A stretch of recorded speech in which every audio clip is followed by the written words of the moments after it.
Even before Bold and Beautiful got to the shocking moment that capped off the week, things were getting pretty weird. From vanishing characters to inexplicable actions, we've got a lot to talk about. You know what the worst thing you can possibly do right in the middle of a hot storyline? Send several of the characters involved off the canvas. Yet just when we should have been watching Brooke, Taylor, and Ridge deal with the fallout of the wedding that wasn't, we were told that the would-be bride and groom had each left town to sort through their feelings. Hold that thought, Brooke. I'll get back to you. Credit. CBS screenshot. I'm sorry, what? That's not how you play the aftermath of a major emotional moment. The audience sat through the ridiculousness of Ridge getting an instant annulment so he could run down the aisle with Taylor a day later. We watched it all blow up in spectacular fashion when Thomas' shenanigans were revealed, but then the whole mess gets pushed off the canvas. Sometimes I can't even with this show. No hope for the future. I was glad that we got a fantastic Hope/Thomas scene, with both Annika Noel and Matthew Atkinson acting the hell out of it. Poor Thomas still didn't really get that what he'd done was bad, but then again, why should he? Neither of his parents stuck around to punish or confront him. Ridge talked about pushing Thomas out of the company and family, but then ran off to nurse his wounds rather than actually follow through on the threat. I honestly don't know where they take Thomas from here. Every time I think maybe they'll finally do a story in which a new love helps put him on the path to redemption, we instead watch him make bad decisions which ultimately result in the guy shooting himself in the foot.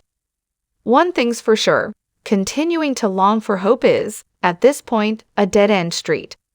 Let's send him on a more interesting detour. Here we toe again. When Sanchez broke out Sheila's toe a few months back, I remember asking, wait, the police can't tell that she cut that thing off herself. Sure enough, it only took Finn about 42 seconds to figure out that his mom had faked her death. Someone should definitely fire the forensics team working for the LAPD. Wait, you thought she might be alive too? We really should talk more often. Credit. Howard Wise/JPI. As with everything on this show, Finn claimed to have been musing on this possibility for months, yet he never once mentioned it. But after world-renowned scientist Steffi confirmed Finn's suspicions with a quick glance through the microscope, the would-be detectives were off and running to confront Deacon. Next stop, Forrester Creations, where they announced to a rather paltry group that Sheila is alive. To be clear, they didn't present this as a theory. They flat out declared it to be true. And then what did the dynamic duo do? They headed to Il Giardino for dinner. Because with a psycho out there, why not ditch your children and go directly to the restaurant behind which she shot you? But who cares whether their dinner plans made sense or not, because it all built to a moment I fully admit I didn't see coming. Steffi spilling a drink on a disguised Sheila and looking down to see the severed toe, realizing who she'd come face to face with.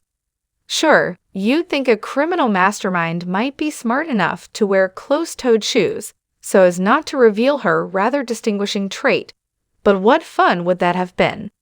Thanks for watching this video. Please subscribe to our channel, Bold Media Point, and stay with us.